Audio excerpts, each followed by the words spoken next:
Topic Thunder, it's Topic Thunder. Just acknowledging knowledge with no scholarships. It's Topic Thunder, it's Topic Thunder. Breaking everything down, tech to politics. It's Topic Thunder, it's Topic Thunder. We don't tell you what you want, we just give you what you need. It's Topic Thunder, it's Topic Thunder. News, brews, and views from these Chi-Town streets. Topic Thunder.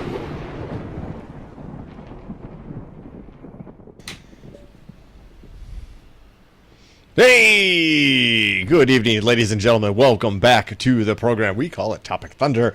It is the Internet Saloon, and we generally open the old doors every Wednesday night, 7 p.m., and we invite you all in. Plenty of room around the bar. And by the way, it's not your typical saloon at your typical bar by any means. No.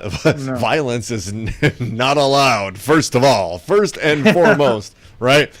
Second of all, we don't necessarily serve alcohol. There's a segment about alcohol. We'll get to that in just a moment. Don't worry. Stoney McGee's favorite segment. And it's weird because he's not much of a alcohol beer kind of person. Know. You never know what's going to catch people's attention. It's certainly not the entertainment value.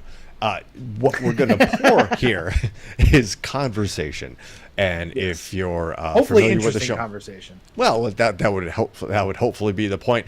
And what garnered us what we call the world's most dangerous chat zone. That is the Thunderdome. You know it. There are VIPs in there already. Chompy Mage is first in, which we should be. I don't know. You get a gold star, or we should keep track. I don't want to create. My life is spreadsheets. I don't want to create a spreadsheet about who signed. Bobby Suzuki in the house. Fuck Dick Cheney. Well, why not? Yes, Dick Cheney's a war criminal. Dick Cheney shot somebody, shot a friend in the face. But he's supporting Kamala Harris, so what do you think about that, Democrats? Well, good. That should tell you the severity of the situation, if anything else, if we're all going right. I mean, that guy's even really evil people like Dick Cheney know that Donald Trump is really bad for us. Yeah. Right. So again, nonpartisan show. Ben and I have our views, and you have yours, and sure, the writing room and the producers here are the ones responsible. Certainly not any one of us for these stories. They just present us, and Ben and I just kind of do our riff kind of thing. But we feel these are lively talking points and worldly topics. Because we try to cover the globe. We just don't succeed every week. But nonetheless, without any dilly-dally, I guess, which will come up later too, by the way, folks. I've got one more beer to share with you from this awesome variety pack that I bought from my favorite brewery in Munster, Indiana, Three Floyds. That's Stoney McGee territory right there. Yeah, it is. One last one. This is the Black Sun Stout. I sent you. It's is oddly not on the Three Floyds website, so I think I sent you like a Beerly or Untapped link. You did. Yeah, one of these. It is. I'm not gonna lie. I've already had it. It was part of the weekend fiesta, which included episode of Super Wrestlers, by the way. Yeah, I saw that. Another tremendous episode. There's something going on there, man. That's what I'm gonna say. I actually have the link pulled up. I'll share my screen a little bit after we crack this beer, because Angela and Gigi and I had a wonderful experience at the Super Wrestlers. Even if I did possibly running up against the Bears didn't hurt it, huh? I saw that there was still solid attendance. Yes, and Gigi just pointed out the greatest parody wrestling character of all time. Stephen Flo. Stephen Flo. Came out in full grunge affair, and it was just awesome. And if you've never been to Super Wrestlers, well, okay, folks, let me just crack this beer and get to the Brooks Bolts, and we'll get to that business here. Double flannel. He did actually two flannels. There's the crack of the beer. Here's the sip. I already have my grade assigned. This is a solid 4. This is it's a stout, but it is not. It's not like thick and foamy like a Guinness. It is okay. It has hints of coffee in it. It does in the picture here on the link that you sent. It does have that like Guinness look to it in the glass, but you're saying it's not as heavy. No, not at all. It's not actually. I struggle to come up with a beer to compare it to, like consistent. It's a little thicker than your. It's more like a lager. I don't know. Check it out yourselves if you can. But it is what they brand themselves as. It's not normal. And Three Floyds actually to Mr. Ryan Hansen, before they closed their tap room. Because they never recovered from COVID, Three Floyds had a tap room right next to their brewery, and you could pull in, and if you were able to get a seat, because it was very small, there was a little kind of bar extended section that you could get food, and then you could try whatever they had on tap. The only caveat to that was that you had to deal with a plus 11 on the volume for the heaviest of heavy metal. Okay. So I'm talking Meshuggah. I'm talking obviously a ton of Slayer. I'm talking the heaviest of heavy metal, and because that was basically their can art. Their can art rivals Pipeworks, which had Ninja versus Unicorn, but all of their stuff, it has that medieval fantasy hint. My favorite beer from them, my favorite beer from all time is Zombie Dust, and it's one of theirs. But they have another beer, Alpha King. It's just a skeleton with a crown and a sword. Like it's one of those, that the artwork. It's just, we love that kind of stuff here. We love the accoutrement along with a fantastic beverage. So kudos to them for producing another solid beer. This is a 4, and if I could give it a 4.25, I would, because it's not. But we don't allow Guinness. that here. We don't. I don't know. Yep. We're not doing quarter point. No. Just like the Fed, we're only going to move in half points, and that's it. We're not even going to talk about that story today, but that's what happened. Lemmy approves, and there's no. Did you want to do this? I was going to say, you want to do the screen share first? Yeah. Really quick, and I hope I don't get in trouble with the good people we know at people Super in high Wrestling. places over there at Super Wrestling. I'm going to go ahead and share some of the pictures that, of course, there might be some gratuitous selfies, but this is from my dear Gigi's Instagram, and an amalgamation of our pictures. I gotta get back here, and I gotta go back. I do this at work too. I talk while I'm working. It's probably really annoying, unprofessional. Here it is. You see you see that? Still on stream. There you go. So, yes. That is just to give you an idea of the production behind it, right? Like if you follow my cursor, you can see that.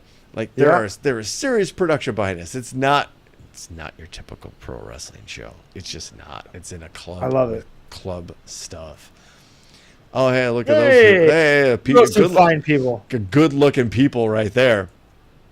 Look at that Danger Mask. There's a throwback, by the way. Danger Mask. The fact that Danger Mask still exists blows my mind. That's the OG Danger Mask, by the way. Like Mr. Yes, Wrestling 1, 2, 3, 4, like that. Yes, it's the original. Yeah. Yep. Pulled off a hey, look at those good looking people. Hey. US A-hole and his mascot Propecia. I love that fucking guy. Look at him. What's not to love about that guy? Oh, it's great. This is filet mignon, a delay mignon, who promised burgers. Slowest cook. the world's slowest cooker, promised everybody burgers, then just used the grill to burn the face of Destructo, intergalactic bounty hunter.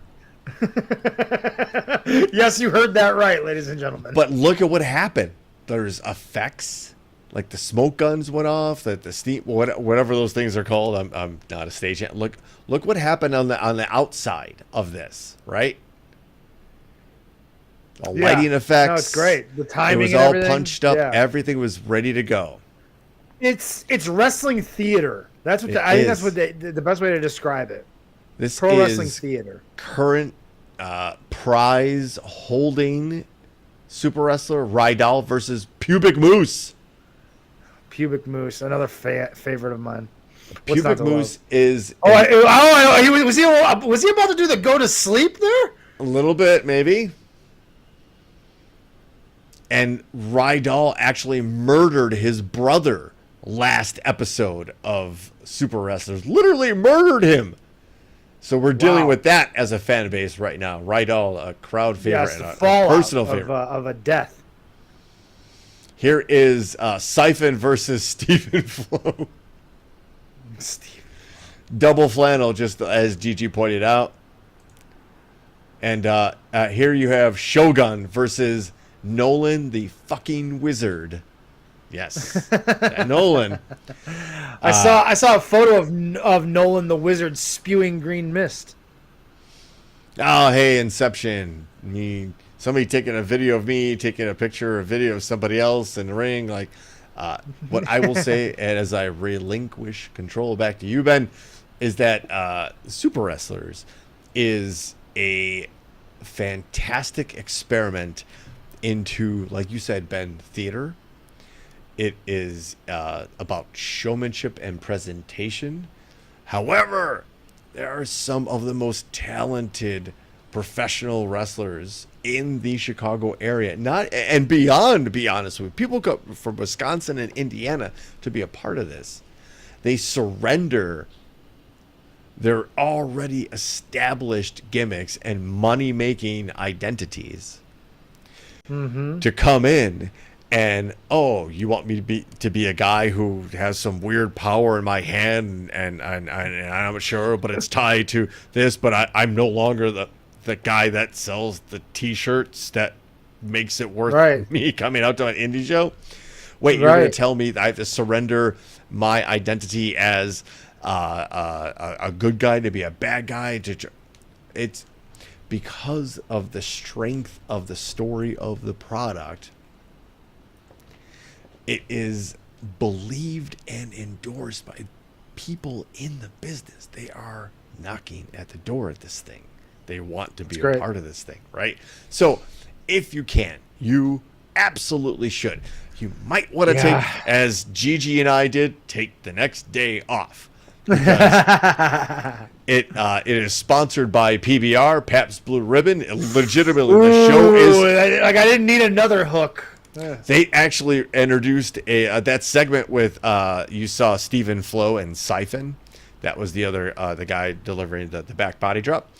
That was a new segment in the Super Wrestler show, the Pabst Blast, and it was two new wrestlers or an introduction of it's legitimately the show is sponsored by PBR, but now they have a segment and a match sponsored by PBR, and that's how you got Stephen Flo, and it legitimately like a karaoke version of Pearl Jam's Even Flow. Stephen Flo, and it went on like that. So if you remember wrestling where you could kind of truly suspend your disbelief and believe in a plumber coming in and being somebody from the Amazon or anybody, somebody who plays the bad part, and space aliens now, creatures with powers, wizards, odd shoguns. Francesco, we have a new member of the World's Most Dangerous chat room, Francesco Napoli, joining us from our YouTube page. It says Jim Cornette approves. I think that he's saying that facetiously because this is definitely not something that Jim Cornette is likely to approve of. He would hate every minute of it probably, but that's okay because it's not for like that's the beauty of professional wrestling is that there are different styles and not every style is for everyone. Lucha Libre is not for everyone. It's if you watch it, you can watch it and go, this shit is like super, super fake. Like they're doing it's choreographed. It's different. It's not American pro wrestling, right? And this is just a different niche of professional wrestling. It's the fantasy it's not for aspect. Everyone. The fantasy aspect that I think like what was it Shakira that tried to do the they bring in everybody from everywhere, but all these characters are weird, but they define how these characters are weird. They just wear masks and they did weird. Right? Chikara, yes, they did. They Shakira, did that a lot. thank you. This is we're going to take the time to find the right people because they can afford to fit into these slots, and we're going to say, you, sir, are going to be the slowest chef in the world, and we're going to call you Delay Mignon. And by the way, if you haven't already, you can go to Spotify and check out the Super Wrestlers on Spotify. The theme music for Delay Mignon will haunt you forever. Forever. So that I guess we're just going to leave you with that. If actually, and here, you know what? Jim Cornette might approve of it because he might go, I've never seen it done like this before. Maybe. Or like this is like it unshackled and just for the pure fun of it. I don't know. I've never met Jim Cornette. I hear he has some interesting things to say about somebody I know or used to know, but I hear the music. So I know we're being moved on by our producers into the next segment of the show we conveniently call Headlines. Guess what that's about? You don't have to guess. You're part of the Thunderdome. You're the smartest audience in the world. It's Headlines. And gosh almighty, some weird shit's going on out in the world right now. And that's something to say on a show that usually covers ginormous world events on the weekly. Yeah. This is the fucking craziest shit I have ever heard, Brooks. Like, I can't believe that this is real in 2024. On a couple of different levels, to be perfectly honest with you. Let's break those down really quick. Let's just here's some notes that they've got. Reuters has some good bullet points here to kind of walk us through. If you haven't really paid attention, there has been over the last 2 days a series of small to medium-sized electronic devices that have mysteriously detonated in Lebanon. And actually Syria too. These devices targeting Hezbollah, particularly. Yes, allegedly successful. But I think that's I don't. Hey, welcome to Topic Thunder. We've been talking about some of the same stuff for a long time, and part of that conversation is the breadth and the length of it, because a lot of information, a lot of different stories, and a lot of different axes to these stories all come together and play out sometimes in very demonstrative moments, like this particular story. This is just a culmination of something that certainly was lit, and not just lit because we didn't start the fire. This particular situation was set ablaze on October 7th last year, right? But when Hezbollah viciously attacked Israel and murdered, slaughtered all those people, right? But since then, the fog of war kind of fell over everything. And Ben and I have been. I think you and I deserve a Barry Horowitz wrestling reference pat on the back that we've been very neutral and measured in our discussions about this. Right, given all of the evidence in all of the stories, I think we've been very fair in our ability to kind of cover this and try to see, like, okay, we're comfortable, I guess, enough to call out both sides on their mutual atrocities. Could we just agree on that, right? Let's just kind of, that's our platform here. We can call that out on both sides here. This plays into several different other threads that we cover on this particular show, which one of them being technology. Another one of them being technology in warfare. It's a thing of mine. I love building model aircraft carriers and battleships, and I did all of that stuff. I was fascinated by the Pacific Theater in World War II, and as a kid, I read as much as I could about it. I'm fascinated by the machinations and movements of war. Here we are talking about a situation where we've had aggression, we've had a tumultuous at least 10 years where certain parts of the world, and this is not even counting all of Syria, but certain parts of the world in the Middle East and in Eastern Europe and Western Russia have been just ablaze. Literally, we'll get to that. We just saw an evolution in combat and intelligence and in assassination and reckless disregard for human life. That too. When, if you're unaware, and that's a long way to get to the story, but you had to hit. There's context to this, right? This story is not a vacuum. Where we've over the last 2 days have seen multiple thousands of people being injured or hurt, if not killed, by the explosion of pagers or otherwise like personal communication devices. I've seen stories going up to there's iPads, although walkie-talkies and pagers, or where we are right now, and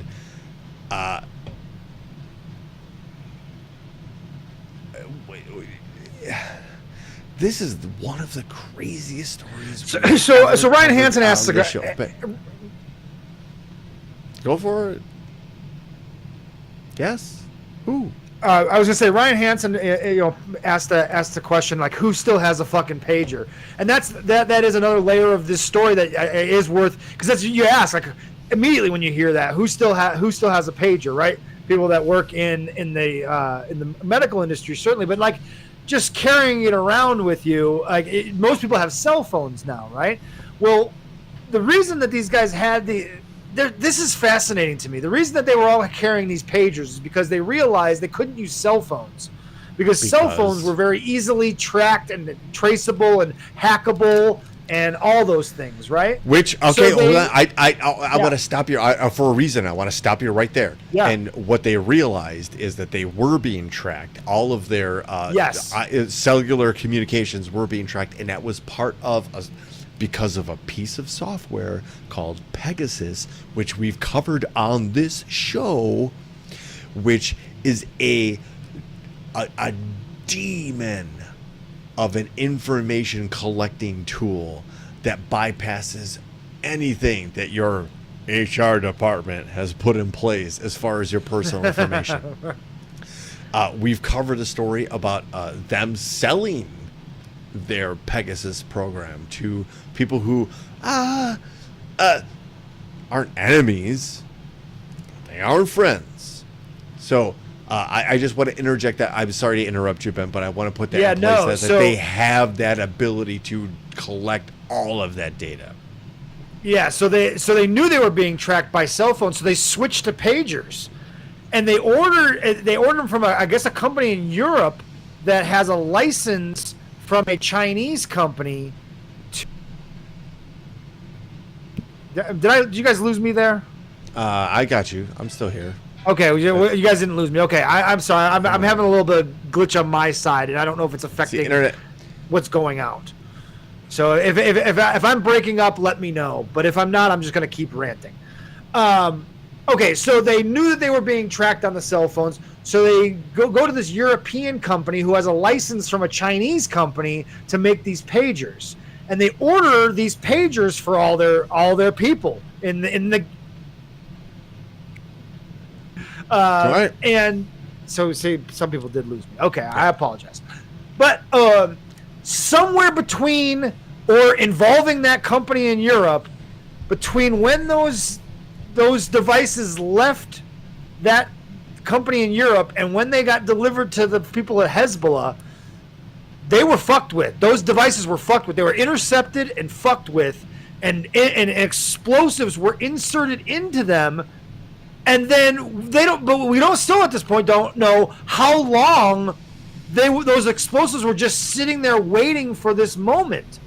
And then at one moment, at one time, collectively on Tuesday, and then now here on today on Wednesday, at certain moments, no matter where these people were, a collective like detonation goes off, and 20 people were killed today, 3,000 people were injured. Now, all those people aren't involved with Hezbollah. There was some video I saw of a guy who was just at the market shopping for food, and his fucking belt explodes. Like, people were injured. Like, dude, people that had nothing to do with this. There was, like, as coordinated as it obviously was and had to have been, right, to be able to have pulled this off, it was very coordinated. This is not something they did overnight. This is months, if not over a year worth of planning. Over a year. Some They've cases, already probably. announced it. Like, they already planned.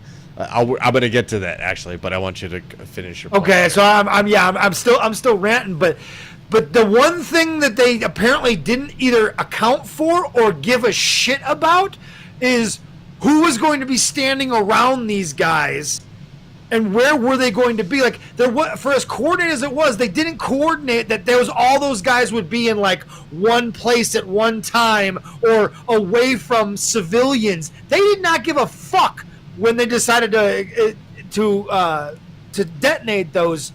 The collateral damage clearly did not matter to them, and that makes it pretty fucked up on Israel's part. I mean, we also want to say that, like, we shouldn't necessarily be accepting. Again, we talk about the fog of war. Who else would have done it, though, dude? No. Who I'm else not would talking have about done that. I'm talking about the numbers that are being announced. Gotcha. But Yeah. like, especially the numbers of injured, like thousands. Like, I get it. Like, if you got hit by a piece of shrapnel and all of a sudden, like, you have a little scratch on your arm. Yes. Would you not have that scratch on your arm should that thing have not gone off? Yes. But are you? Again, the fog of war. I count that on both sides. Though. It speaks to the theme of what Israel's thought process has been throughout this whole thing, which is they are holding an entire civilization of people accountable for the acts of a very extreme wing of that society, and continually attack Hezbollah and Hamas in very public places with utter disregard for what happens to the innocent people that have nothing to do with Hezbollah or Hamas, that happen to be just standing around these people at the market or wherever, at a church service, whatever the fuck, at a hospital, at a school. Well, that's what happened today. Was that several devices went off during a funeral procession for three Hezbollah operatives, but also for like a child or two. One or two. I'm not sure. I've read different stories. But they went off then. That was one thing. That was what went off today, And I agree with you, Ben. Like there, and God damn, that's Bobby fucked up, Suzuki. man. Your points are taken and acknowledged, and we're not the judge of history or anything like that. I don't necessarily completely 100% disagree with you on your points. There are some really questionable things that are being done here that we're, as United States citizens and voters, are complicit with too.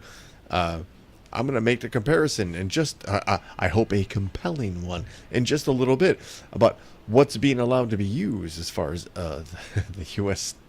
arsenal and stockpile versus what's being allowed to be used by Ukraine.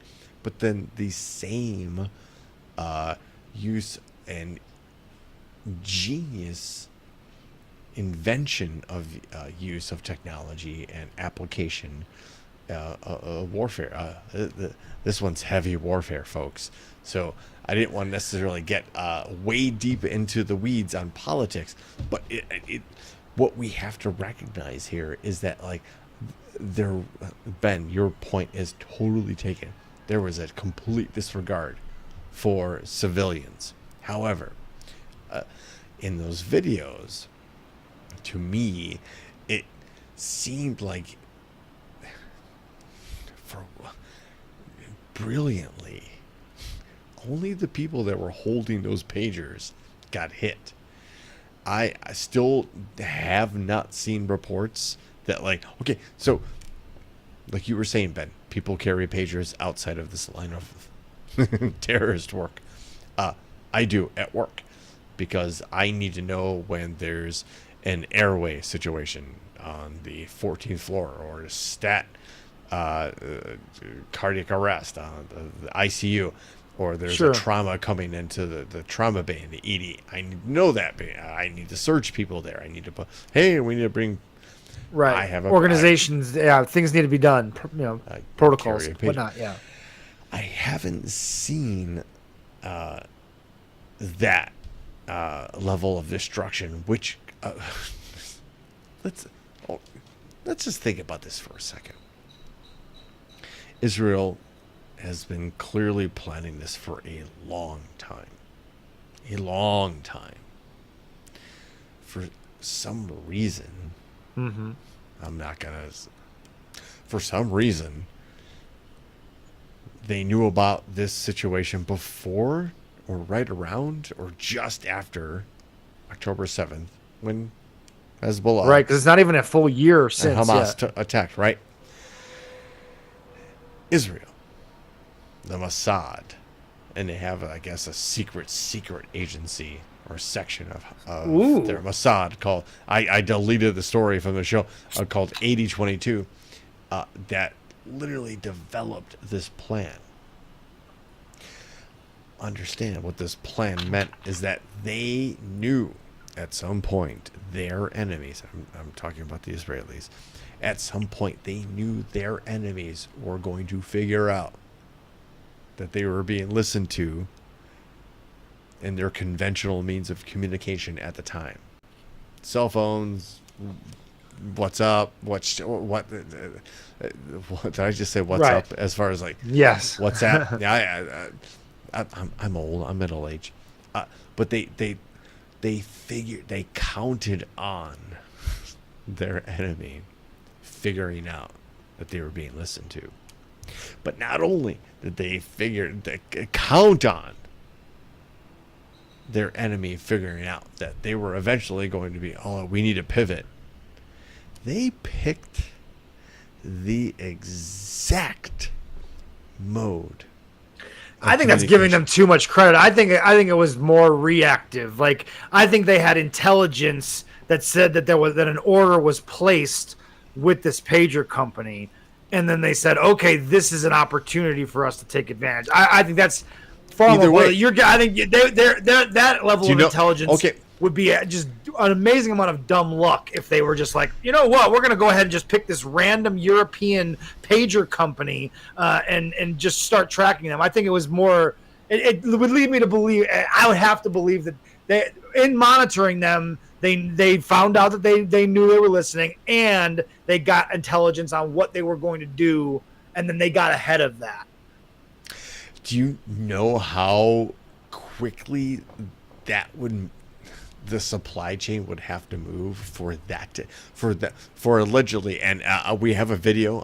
If you have help from European nations to that allegedly are supplying place you intelligence, 20 grams of an explosive directly tied to the battery system of the pager, and that specific order made its way to these particular peoples because I think they knew the order was. I think they knew the order was put in, and they intercepted the order during delivery and fucked with them. I think that seems like the most plausible way that went down to me. I would argue the other way, that they anticipated it, and this was put in at the line of production, and because I don't. But either way, it's fucking brilliant in its own way. It is I guess right. Idea. Like that's either way. Like those are the two options. I guess that because it's that like you're being given it. Right. Like, we can sit here and pick nits, but either way, it's a brilliant idea.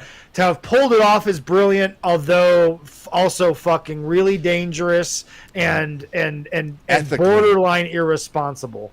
And here's my kind of final thought on it, and we can move on, or you can kind of put your own bow on it. This definitely gets us further from peace in that whole war that's going on there. Well, this all happened in Lebanon, because Syria. Hezbollah and Hamas are not going to come to the table to negotiate now. They're going to want their pound of flesh back. That is what, and you can almost understand their thinking on it. It's like, fuck you, or you're gonna do something like this. Fuck you, we're not coming to the table and negotiating at all with you motherfuckers. Let's get real ugly. If you want to play dirty like that, let's fucking play dirty. That's the one thing. They better have good intelligence, because if they don't, you have to imagine that the counter strike to this is going to be no fun for anybody involved. Let's put it that way. Here at Topic Thunder, we are no strangers to the idea that not only are we spying on not only our enemies, but our friends, but not then our friends and our enemies are also spying on us, which I guess it's one of those assumed rules here that we all come to that general understanding, because I'm not going to dive into any kind of stupid conspiracies, and we're just going to talk about facts. So we do the things that other countries accuse us of doing, and all the time. However, I will tell you that at this moment, in this particular piece of land, in this particular government idea, we still have a chance to try to vote out all of this madness, and that's why it's because there is some fucking madness coming. And and look, Harris, Trump, clearly we've made the case. We don't. If you're not familiar with the show, just go back and look. Harris has her own set of problems, and it's right. I don't mean to be crude about this, and I don't want to dive too much back into this particular story, but it's whether do you want a slow death with Harris and a chance to fight, or do you want literally a day one dictator? And I don't mean to say that lightly, but the guy really fucking means it, that will institute Project 2025 and all its horrors and warts and atrocities shortly thereafter, as your quick death, and that's all. That's don't want to get into it. I don't want to get into it with Bobby Suzuki about that. What I want to get into is that it's provable that Russia is clearly fucking with this election, and not only with the indictments of those social media influencers and podcasters who are making $100,000 an episode, Ben. Oof. Yeah. Yeah. Wearing stupid hats like Tim Pool. What are we doing wrong? Not wearing dumb hats and being completely ridiculous like Tim Pool. I will sell. By the way, products. Facebook and Meta finally took RT off. I've followed RT for a long time. Ben, Back we to were at the days OG. when Lee Camp. Yeah, remember Lee Camp was on our old podcast back in our old life. It was a comedian that Vito and I interviewed numerous times on our show that we had kind of befriended. He ended up having a show, a very Daily Show-esque type show on RT for a long time. He has since long left RT, but I was very familiar with RT for a long time. And you warned me long ago what they were all about, and it's turning out to be obviously true. Thank you. But I was also at the beginning. I was also refreshed by we're getting the other side of the story from the Russian. All right, because I was in that mode and not fully informed about the level of integration into media that the Russian intelligence apparatus had clearly established. I've since learned a lot and established this podcast in a lot of ways to broadcast that. Yeah. And the proof is I didn't know anything. I didn't out. know anything about this hit and run story. This is news. This is new to me. And this is from our friends at The Guardian.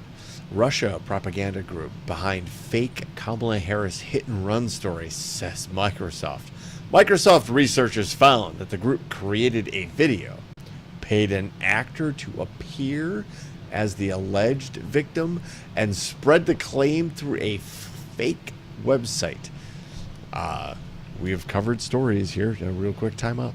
We've covered stories here on this show about especially a former Chicago cop was just shuttled off to Russia and started multiple news sites that somehow were parroting Kremlin talking points. But they had the right URLs, and they were all of a sudden started showing up in your Facebook timeline. Hey, good job, Zuckerberg. 5 years, 7 years too late, but thank you. They started infesting your Instagram feed and your Twitter feed with these stories. Here is the level of sophistication of this attack. A false claim circulating on social media that Kamala Harris was involved in an alleged hit and run in San Francisco in 2011 is the work of a covert Russian disinformation operation, according to new research by Microsoft. Take them at their word, because they better be able to blame somebody. Researchers found that a group created a video, paid an actor to appear as the alleged victim, and spread the claim through a fake website for a non-existent San Francisco news outlet named KBSF-TV. The Russian group responsible, which Microsoft dubs Storm 1516, is described as a Kremlin-aligned troll farm. Really quick, the way you generate interest in a website or a Facebook post or an Instagram post or whatever is that you have people like it. You have people comment on it. Those can be controlled and manipulated by algorithms. You can create little mini programs. Would that be like stories like Haitian immigrants eating dogs and cats in Springfield, Ohio? We may have covered stories and how easy it was for Cambridge Analytica. Remember that name? Yeah, Cambridge Analytica, yeah. Uh-huh. To manipulate the then 2016 and 2020 election. And it's because they understood how to drive traffic to your eyes. This True. is one of those ways. It's misinformation. They can create the story. They will boost the story, and they have no intention of doing anything else with that story. Because let's be very frank and honest about our attention spans right now. Once something hits our eyes, it's got 20 seconds, 15 seconds to inform us and quickly inform our opinion. It's either you're going to click on it or you're not. How much time do you is it even 15 seconds to see a headline and go, "Oh, this story affirms my alignment. This confirms my bias." Right?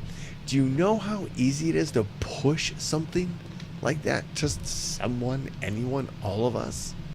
It just takes clicks and money. The best part is that if you just let Trump do his thing, you don't even have to make up fake shit with him. He gives you real stuff to talk about and be like, what the fuck?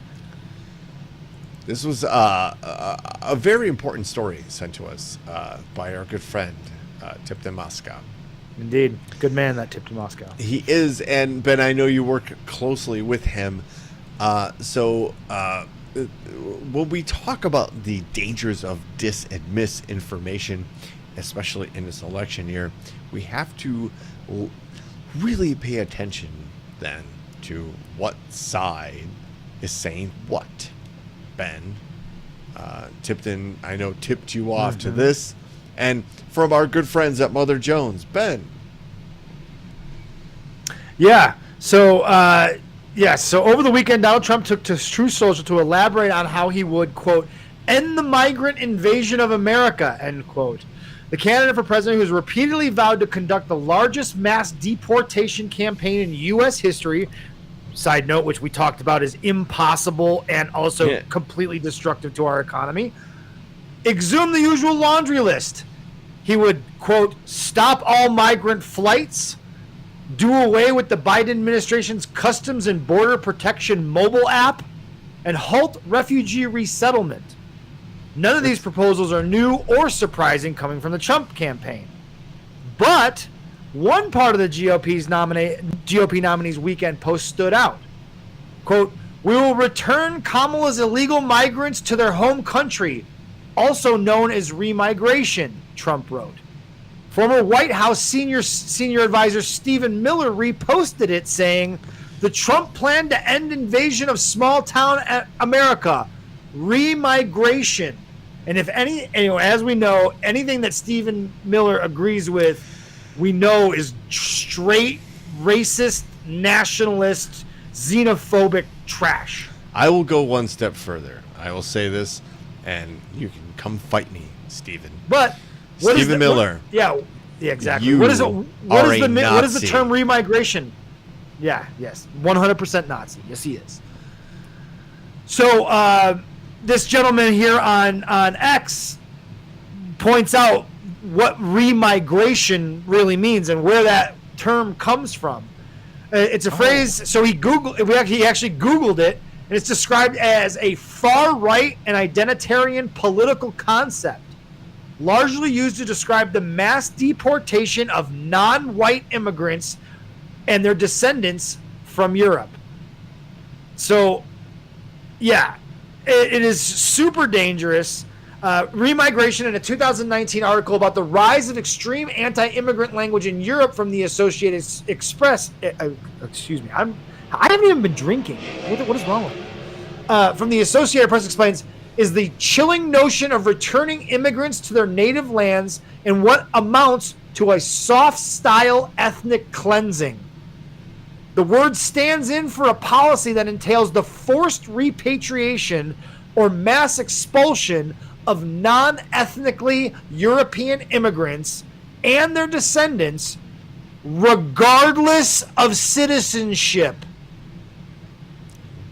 I mean, this is what we're in for, folks. If we allow this maniac to become president of the United States. This is why we cannot let this happen, because it is going to be a fucking shit show around here. How are they going to do this? They're going to deport people regardless of their citizenship status. So just because you're a non-white European immigrant, you got to go. Sorry. Like, wait a minute, I was born here. Nope. Doesn't matter. Your skin is too brown. You got to go. You're not allowed here anymore. I think a law. I don't want to say a law. I could be wrong, and so I actually want to address Bobby Suzuki in a moment too. That you couldn't have a vote in a election in Germany way back when, in the 1920s, if you weren't at least a third generation citizen. Right. See, this is the shit we're headed towards. And to your point, Bobby, you're not wrong. However, who's supporting those groups and those shadowy efforts to mess with our elections? This will be done at the the voting precincts.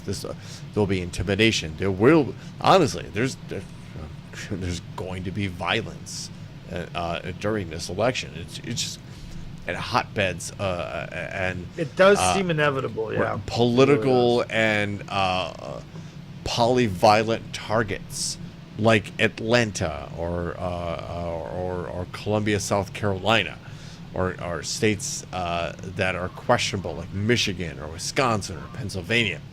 There are going to be situations where these particular elements learned from their prior efforts and have, if not already planted their particular moles, or at least like subjugates, but also are ready to take action. It's going to be a very tumultuous next 6 months.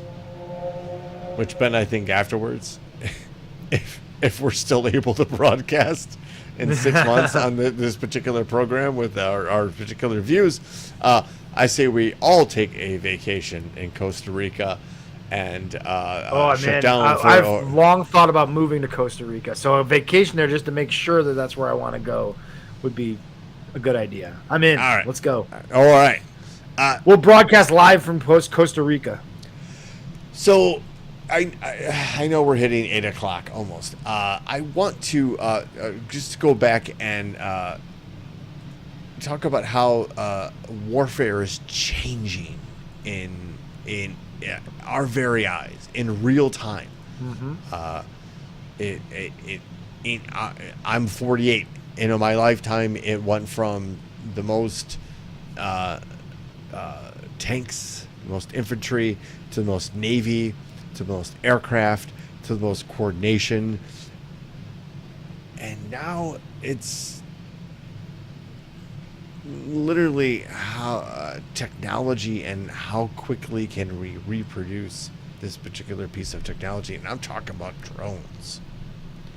For a long time, we've been talking about the restrictions placed on Ukraine to defend their territory against Russia. The invasion that's been going on since 2014, by the way, if you count Crimea, which we do, but at least the last 2.5 years in a recent memory. And the inability for Ukraine to strike deep, in their words, not strike the arrow, but shoot the archer. Because that's the problem, right? And just recently, several countries have said, you know what? This is all because, Russia puts up these red lines. They're like, well, if you do this, we're going to just launch our nukes. And we do that. And they're like, well, if you do that, we're just going to launch our nukes. Then we do that. And then they say, well, we're just going to launch our nukes. And then, so Russia's a bunch of bullshit and a bunch of bullies. And the best thing you can do with a bully is just punch it in the fucking face. Right. Which we're stopping. We're literally handcuffing this particular country in the defense. And this is where the similarities with Ukraine and Israel begin and end. Is their use of technology. Is that Israel got dirty and devious, like mind-blowingly devious. Like, wow, you somehow intercepted the supply chain and planted 20 grams of an explosive in these devices. All that, right? Here is Ukraine being handcuffed with their long striking weapons, having to develop their own version of these long striking weapons, and for the first time ever hitting something that's 300 miles away from the front lines. It happened to be an ammunitions deposit that housed a ton of missiles and bombs that are being used to strike hospitals, schools, power generation plants in Ukraine. And this is all part of a strategy of Ukraine we're going to get to in just a second. That is, look at that explosion.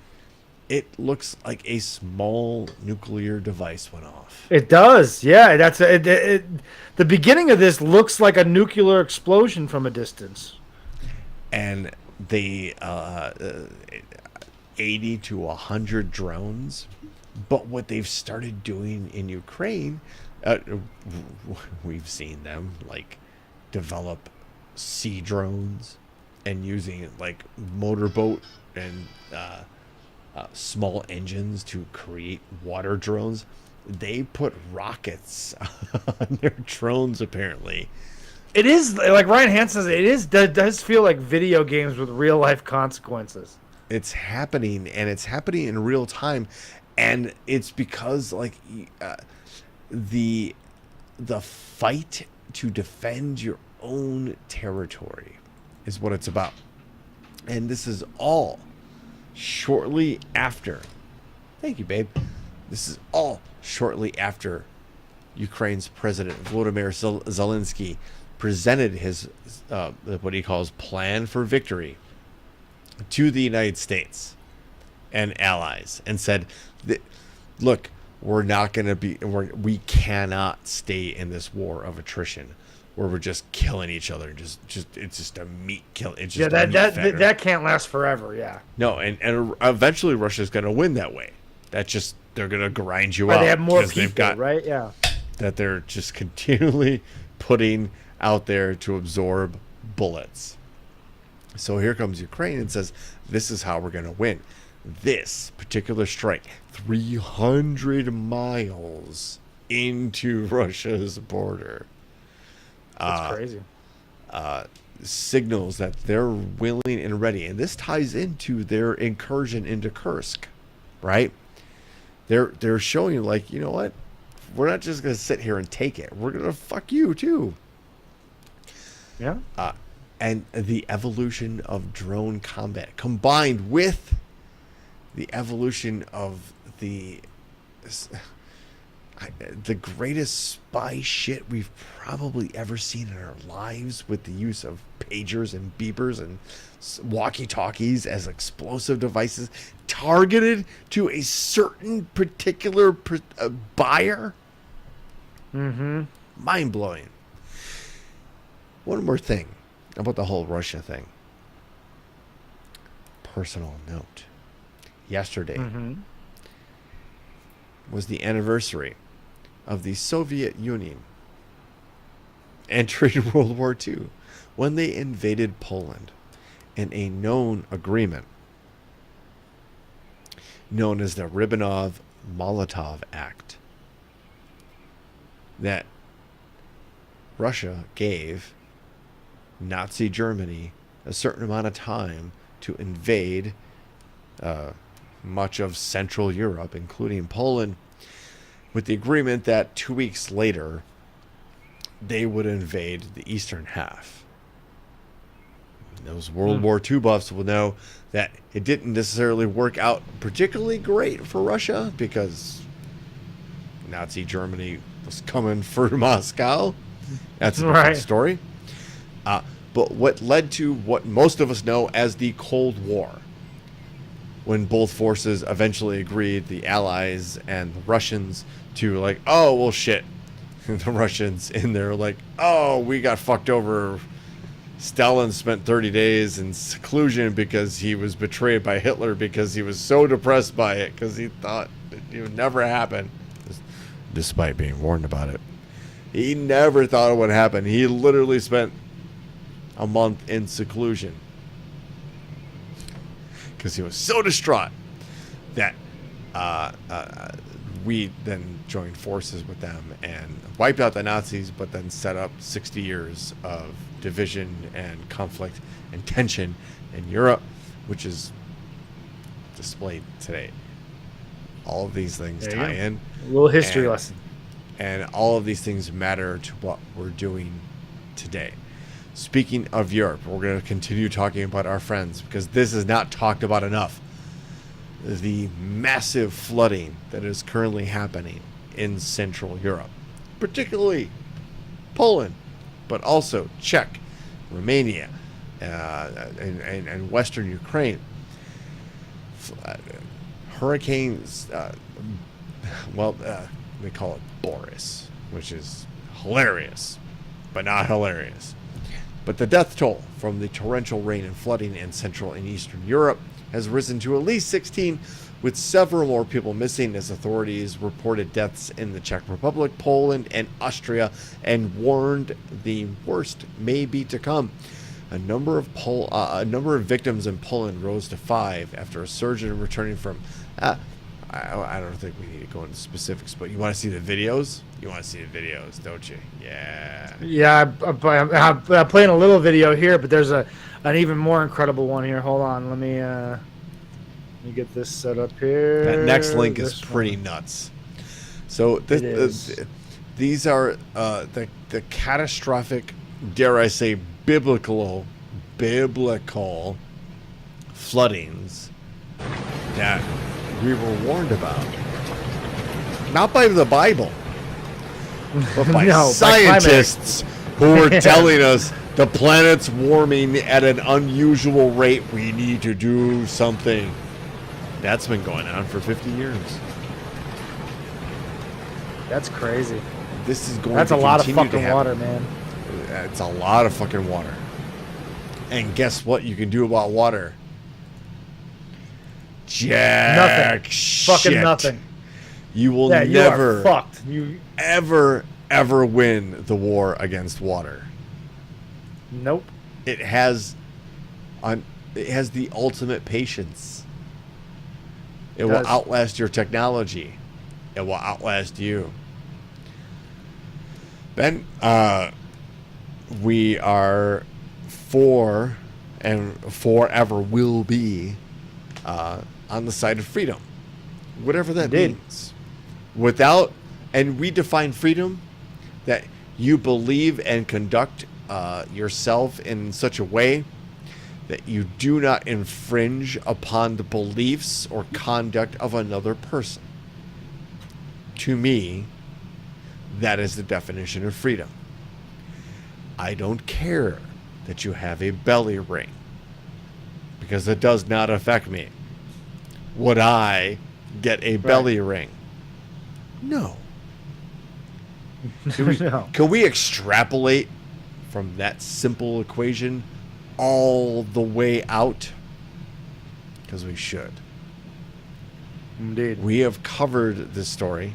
We've covered the story of the atrocities, murders of protesters in Iran following the death, not the death, and the AP washes the murder of Masha Amini. We are coming up on a 2-year protest, the 2 years of the anniversary, I guess, of that protest, where she defied the Iranian protocol police by not wearing her hijab. This story from the AP that women in Iran are going out with their hijabs for the second anniversary of Masha Amini's death. The bravery of these women on the streets of Iranian cities. It is becoming more common to see a woman passing by without the mandatory headscarf or hijab on the second anniversary of the death of Masha Amini, as mass protests sparked by that event. There's no government official or study acknowledging the phenomenon, which began as Iran entered its hot summer for months and power cuts in its overburdened electrical system. Wait, where are you spending all that oil money? Yeah. But across social media, videos of people filming neighborhood streets or just talking about a normal day in their life, women or girls can be seen walking past with their long hair out over their shoulders, particularly after sunset. Bless those women. We don't necessarily subscribe to the traditional religious idea of God here. I know people very close to Ben and I who might actually resemble Ben and I, who have done enough hallucinogens that they've actually met God. And to be frank with you, she has basically said to us, yeah, just keep my name out of your mouth. Yeah. I told you, It's a good way to go about it. be cool, be chill, be nice, do what you do. Don't tell somebody else what to do. I'll hang 10 with you on the other side. We have one more really terrible, horrible story to cover. But on the same breath, the long swing of the pendulum of justice actually exists. As we've all probably heard, P. Diddy was arrested this week on numerous charges for his long-rumored sex trafficking. And we're not one to celebrate the beefs, I guess. Ben, I have to take a drink here. Hold on. Yeah, sorry. This screen is fucking me all up. Okay, yeah, professional moment. I had to cough there and sneeze now.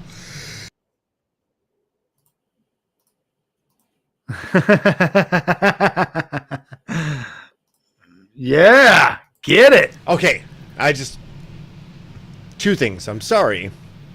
Two, props for being able to hit the cough button here. Yes, Thank for you. Sure. We all know Sean P. Diddy Combs was arrested, arraigned, and now detained without bail on numerous sex trafficking charges, which kind of back up a lot of rumor and a lot of actual, lyrical content, if you pay attention to the hip-hop world. People have been alluding to this stuff for a long, long time. Again, the slow swing of the pendulum of justice has finally struck true, and here we are with Sean Combs being arrested. Now, I didn't know that 50 Cent and P. Diddy didn't get along or had a beef. Me neither. I wasn't aware of that. Yeah. So, with that, the news that Sean Combs had been arrested for this particular situation, 50 Cent kind of threw some shade on Twitter, which is very interesting because I was actually on Instagram. I was got it the post. Insta? Go for it. It was Instagram. Here you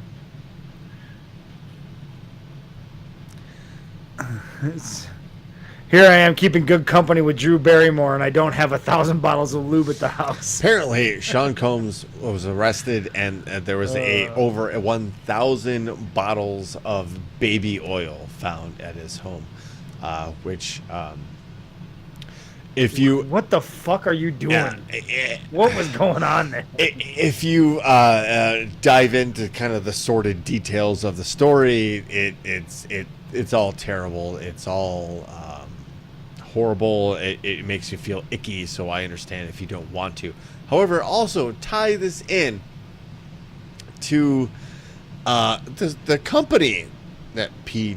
Diddy kept. Wasn't he pals with Donald Trump? Shown in pictures with Donald Trump? All right, Donald Trump is shown with horrible people. With okay, so what do you mean by horrible people? Do you mean like Jeffrey Epstein? Yes. Oh, horrible people like Roger Stone. Yes, that would count. Oh. Stephen Miller. Nick Fuentes. Oh, noted white supremacist, even though his last name is Fuentes, and just based on Elon Musk. Yeah. Elon Musk, who's its own bag of things. Even though I still hang on to my Twitter account, I'll never give it up. Look, I know we're running tight on time.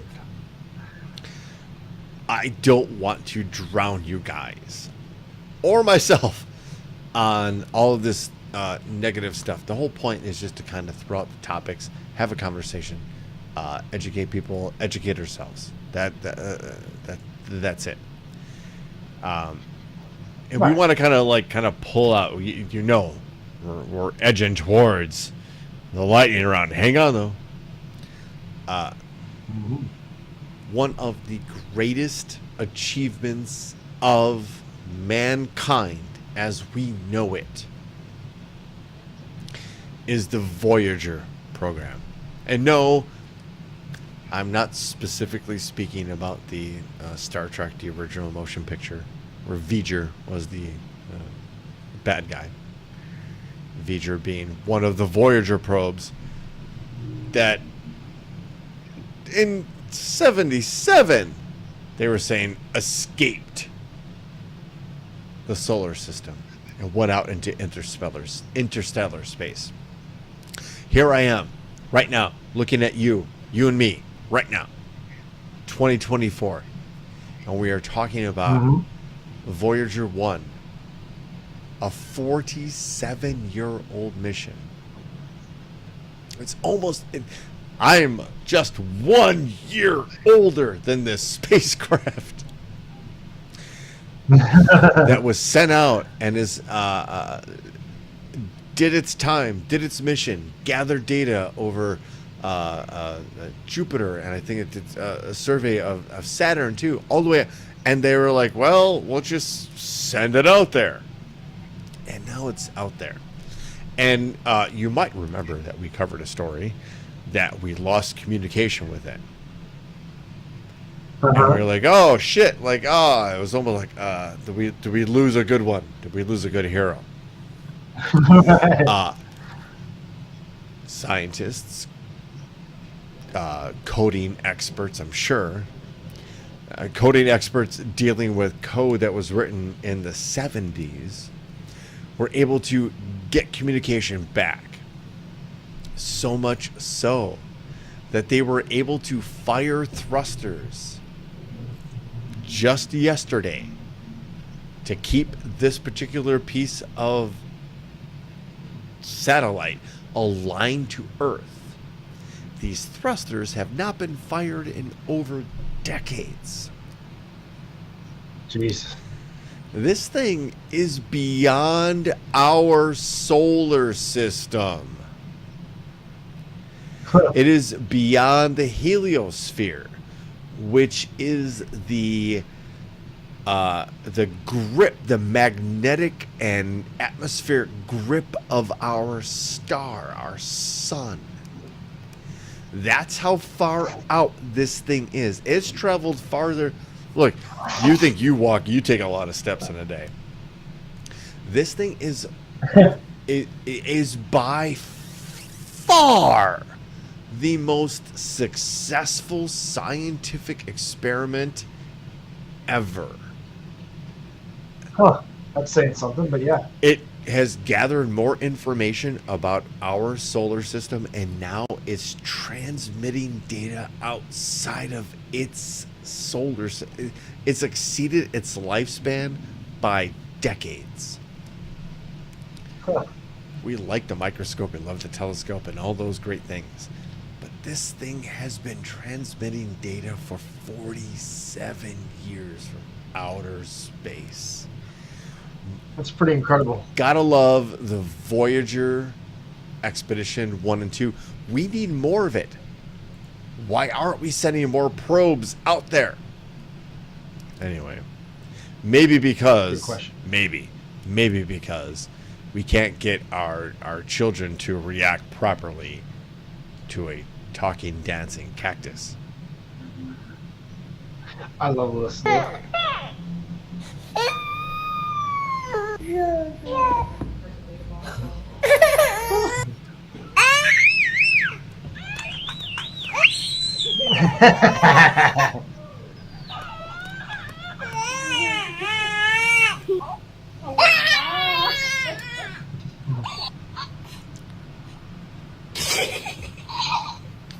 Say some.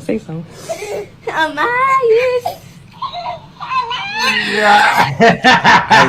love it. I'm with you. the ones that go right to violence. Right. Like, fuck this Like, thing. they're like, what? Ready to kick, ready to fight. Speaking of kicking and fighting. Certainly that we just see a bunch of babies punching and kicking the air and talking cactuses, because I would. That's nothing to do with the lightning round, which is the next and last segment of the show. Welcome into the world's most dangerous chat zone. We call it the Thunderdome. And in this particular instance, for this particular segment, we shut the doors of the Thunderdome. So you're either in or you're out. And we're going to explain what happens if you're in. You're one of three stories. I'm going to read three headlines. You, Whoa. the people, No. will go ahead and vote on what story we choose without any dilly or dally, which we mentioned in the beginning of the show. Synergy and tie-ins. Headline number one. Scientists who discovered mammals can breathe through their anuses receive a Nobel Prize. Take that in.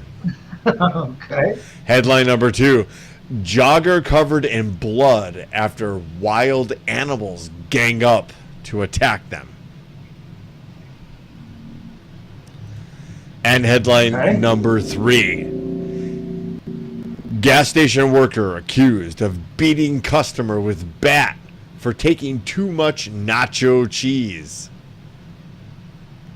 All right. We got that. Those are all three really good ones. There's a little diversity. There's a little. Yeah. Little diversity there, a little bit of this, a little bit of that, and dare I say, I don't know, no clear winner. Although I know the one I'd like to read, but my vote doesn't matter because I'm the mysterious voice behind the scenes. You were impartial. Absolutely. However, impartial I am. Forgiving I also am. So if you weren't paying attention before, I'm going to read those stories again. So, ladies and gentlemen, headline. Hold on. I do have a new beer, the Guminski. I don't have a. Oh. It's from New. Oh, we might cover it next week if the beers survive the week. Hold on. It's very delicious. It's very fruity and very tasteful. One more read through the headlines here. Headline number one. Scientists who discovered mammals can breathe through their anuses have won the Nobel Prize. It just seems like something it should have gone something more serious. Like, I'm serious. Like, I'm a mammal. Like, I want to know more. Yeah. Headline number 2.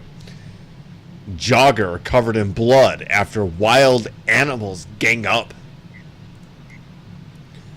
And headline number 3. See, Oh, yeah. I know that story.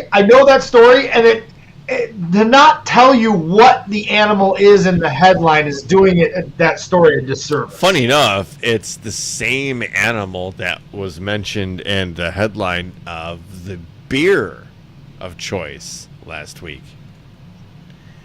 So if you remember the particular name of the beer we did in our segment called Drinks last week, you might have a hint there. You may have a clue. And then headline number 3. Gas station worker accused of beating customer with baseball bat for taking too much nacho cheese.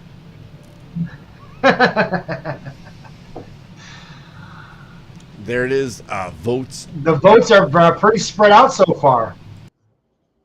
There's a number 2, 2 number 1s, and 3 number 3s at this point. So 3 is in the lead. We haven't heard from Ahmad Jordan. I don't think we've heard from Ahmad Jordan yet.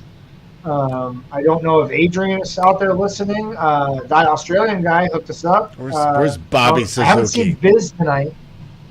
Bobby Suzuki, you've been around the whole night. You're going to miss the lightning? He dropped his very knowledgeable and clearly well-educated position on global affairs. Yeah, Federico Napoli, he was here earlier. Ma Jordan, going with number 3. There we go. We are kind of actually coming. I think we're up against the clock, so let's just roll with number 3 and go. We do have a clear winner here, and it is headline number 3. The votes are in, folks. We don't claim we lost the vote. We just submit ourselves to the wills of democracy. As I send Ben the link so you can see this as I read it. You voted headline from WLBT3. Gas station worker accused of beating customer with baseball bat for taking too much nacho cheese.